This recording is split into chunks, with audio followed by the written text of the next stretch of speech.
Give us about 2 to 3 minutes and we'll get this thing started. Thanks for your patience. Appreciate it.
Good afternoon, everybody, and thanks for being here. We'd like to thank you for attending this press conference, and we'd like to remind you to hold any questions until the end.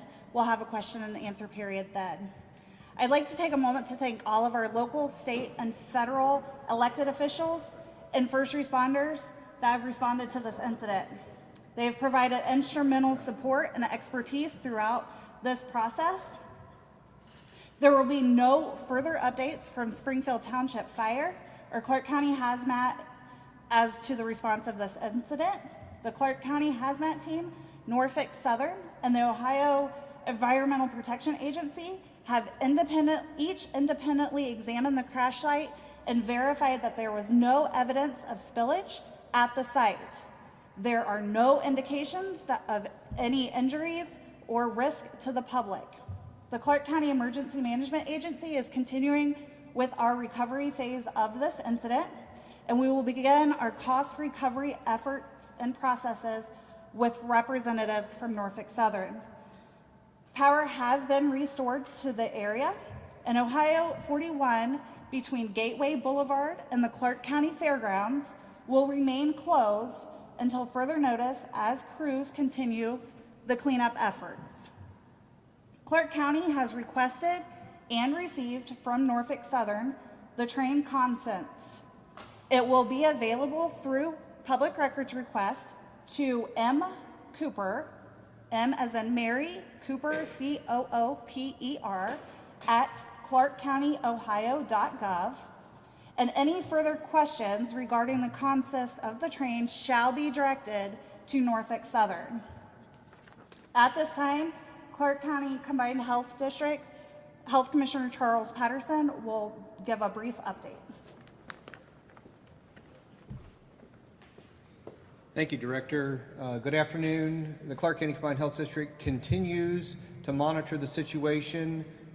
Technicians have been on site as rail cars have been removed to make sure that there were no releases that had previously not been known to our crews. There are no hazardous materials that have contacted the soil, been exposed to the air, or contacted any of the water sources or water recharge areas nearby where the incident occurred. We continue to be confident that the health and safety of our citizens of Clark County and the residents in this area is good. The health is good. We don't have any issues with hazardous materials. I think as you look at the contents of the train, you'll find that there were other cars with hazardous materials on them, but as they were not affected by the derailment, we do not have a situation at this time. We will continue to watch over the site. As you know, machines continue to work on that site. There have been other discussions about other oils or transmission fluid or something coming from vehicles. Each of those small spills, which occur across our city every day, they're being handled on a case-by-case basis. We will continue to monitor the situation to ensure the health of Clark County residents. Thank you. We'd like to invite Chief Executive Officer Greta Mayer up with the Clark County Mental Health and Recovery Board.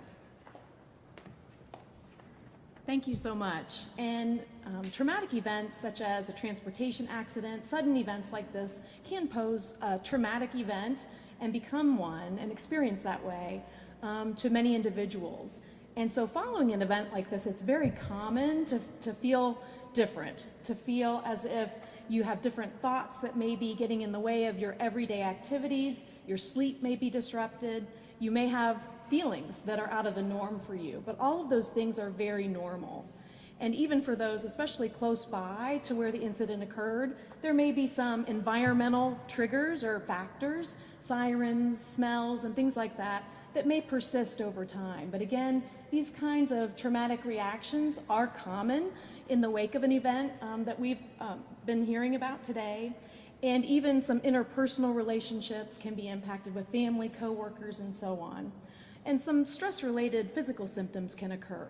But I'm outlining these things for you, and many of you already know this, that it's important to be kind to ourselves and each other in the wake of these kinds of events. And there are great helpful resources, professional resources in the Clark County community that are poised and ready to receive those calls for help. So I wanted to point out just a couple of those. One is the nonprofit agency Mental Health Services of Clark and Madison counties, and their phone number is 937-399-9500.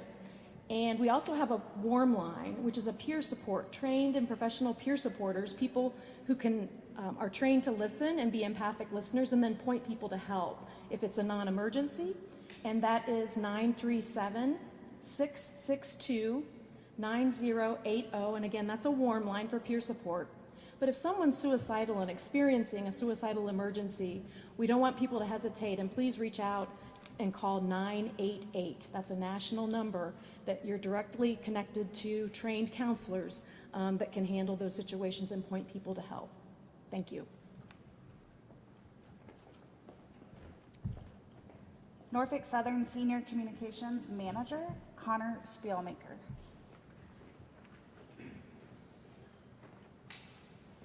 Good afternoon. I'm Connor Spielmaker from Norfolk Southern. Just want to give a quick update of what's taken place since yesterday's update. Overnight and through the morning, we spent those hours clearing cars from the track and the right-of-way, which then allowed our maintenance crews to get in and begin putting in track panels, which are prefabricated sections of track. And that was finished this morning, which allowed us to reopen the rails to rail traffic at a reduced speed, while we make sure that those installations were done properly, of course, and ensure that safety is top of mind there. I do want to quickly reiterate that there were no hazardous material cars that derailed in this incident. There were 4 tanker cars, but they were not carrying hazardous materials and did not carry hazardous materials prior to the derailment. Over the next couple of days, we will still be working at the site. Obviously, we want to make sure we get the road reopened. We're waiting on asphalt to do that. So that'll be a couple days. And then even once the road itself is reopened, there will still be work going on out there. It will remain an active work site. So we appreciate the community's patience there and also staying away. This is heavy machinery, heavy equipment, lots of stuff moving around. I want to make sure people stay safe and out of the way. Thank you for being here and appreciate you keeping your community informed. We'll have health department and mental health recovery join us back. We'll open this up to a few questions at this time. Have you been in contact with the NTSB? Yes, the NTSB did send some members today. They've arrived, I believe, just a few hours ago, so we will be working with them to investigate the incident. Did you have to have sign off from the NTSB before you reopened that railroad with those prefabricated sections in place? I do not know the answer to that. We keep hearing that there's no hazardous material that's spilled out, but we keep seeing them haul away dirt and pour down some kind of white stuff on the ground. What is that? I'm not sure about the white stuff on the ground. I do know that some plastic pellets, which is commonly used to melt down and then make plastic bags, things of that nature, were spilled. So as that's collected, they will over-collect, which will sometimes pick up dirt, and that's removed. But we're seeing backhoes physically take dirt, put them into Yes, containers. they're very, very, when I say pellets, I mean they're very small. So that, to make sure that we get that all, they will over-collect, which would include dirt. If you talk about your go team, we thanked everybody, but the go team that you rely on to get those tracks back open again and take care of the debris that's on the scene currently. Yeah, obviously, Norfolk Southern and our crews respond very quickly, including our contractors. That's our hazardous material specialists that respond to anything. It's the environmental group that just makes sure that the environment's cleaned up, even when there's no hazardous materials involved. Our contractors for re-railing, and of course, the local first responders. What was in that? I've just heard that these derailments can be traumatic for residents. Can you assure the residents here that they are safe? And can you assure them that this kind of thing won't happen again in their backyards? I mean, and it's not just people here, it's actually people across the country. Absolutely. And we've been very clear, over the last couple weeks especially, that we're investigating all these incidents. We're cooperating with the NTSB. We're cooperating with the local, state, federal resources to make sure that we investigate them fully, understand what could be done better, and make Norfolk Southern an even safer railroad. Connor, for the trace amounts of diesel, exhaust fluid, and other chemicals were found in a couple of those tankers, are there any concerns with those? I'm sorry, Are there any concerns with those? with the 4 that were involved? The trace amounts of diesel, exhaust fluid? DEF fluid, Yeah. and then I believe a common ingredient used for water treatment. But is there any concern about those trace amounts? No, those are residue cars. I mean, those are cars that obviously were full at one point and then were used, and now they're empty, mostly empty. Those are not hazardous materials, so those are not part of the DOT's classification of a hazardous material. If there had been a leak, even then, we still would have obviously made sure it was cleaned up, but there was no leak there. No hazardous material cars were involved in the derailment. Also, pretty early on in the East Palestine cleanup, it was indicated from Norfolk Southern and others that the crew didn't have any capability here. Are you able to say that now with this derailment? So obviously the NTSB has arrived on scene, and there'll be the questions for any. They'll need to take any questions regarding the cause and things like that. What about some of the businesses and homes in the area? Is Norfolk Southern supporting them in any way, putting them up in hotels? So we are absolutely, our claims team is on the ground and working with those couple of impacted residents and businesses, including someone I just met outside here from the fairground, which again, another person I need to thank. Obviously, there's a lot of heavy machinery here, it could be a bit of an inconvenience, but we want to make sure that we get things cleaned up and the community back to normal as quickly as possible. With a lot of events happening at the fairgrounds coming up, the road is still closed until further notice. When are we anticipating that road to open? And will Norfolk Southern, pay for any reimbursements that this fairgrounds might need? Yeah, so the road getting reopened is obviously part of the priorities. We need to wait for asphalt to be able to actually physically put the road back. So once we have that, the road will be reopened very quickly after that. And like I said, our claims folks are working with those impacted businesses. Any reason why the airspace is closed around this site? I can't speak to that. Is there anybody that can speak to that? Connor. Is there an official number of how many cars derailed? It was 28 cars derailed. And Connor, I know you've spoken about this before, but when you speak to those people in East Palestine, you saw what happened there. Now it's been a second derailment just within the past month. I know you guys keep saying that safety is your number one concern, but the reality is people just don't believe that given what's happened. Can you address that and speak to those people who feel that way? Sure, and listen, we know that some people feel that way. And we've been very clear that we're going to listen to these investigators, we're going to work with these investigators, identify things we can do. We also put out information this morning about some of those immediate actions we're taking. We have a 6-point safety plan that went out this morning. If you didn't grab that, I'm happy to get it for you, including we also previously announced the reinspection and recalibration of all of our wayside hot bearing detectors across our network, which is about 1,000 of those. That's ongoing today. Working on as well. You know there's a level of distrust here, right? Yeah, which is why we're out here being as transparent as possible and making sure the community knows that we both wherever we operate, safety comes first. And I want to make sure someone had an answer to the airspace question. Actually, I can answer the airspace question. The airspace is still closed until 7:01 p.m. today.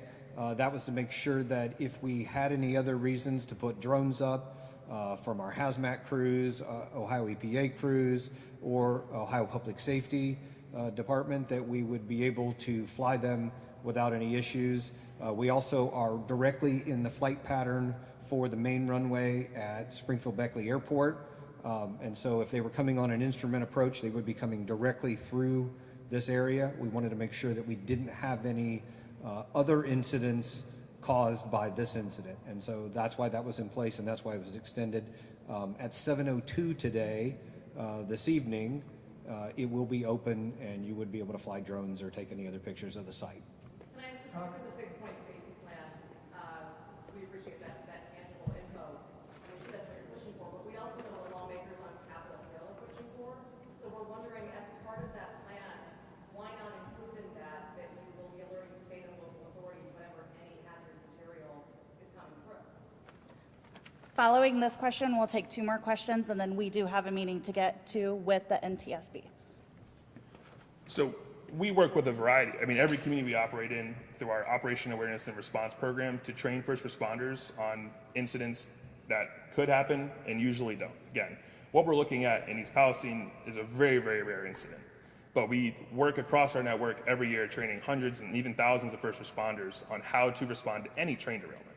As part of that, we also work with them to provide commodity flow information so they can prepare specifically for the commodities that come through their community. Does that help? But in East Palestine, was it a truth that the sign melted off? So even with the training, those first responders couldn't have known what they were showing up to. And if they'd gotten alert ahead of time, they might have known. So anything about the real cars there, I have to refer you to the NTSB. Trackside detectors in East Palestine gave you some indications there were problems before the derailment happened. What can you tell us about trackside detectors here? Did they give you any warning? Did any of them go off before this derailment happened? So anything with investigation as the cause in this incident would have to refer to the NTSB. But I will tell you, as part of that plan released earlier today, we are our average wayside detector distance between detectors on Norfolk Southern is about 14 miles. We're making sure that that is true across the network. So we're expecting to add a couple hundred wayside detectors to bring that distance even shorter where it needs to be made shorter. Connor, it was announced there's no hazardous material found on these. I do want to be very cognizant that these folks have a meeting to get to, so we could take one more question. It was announced that there was no hazardous material on these derailed cars, but also we learned today that there was hazardous material on this train.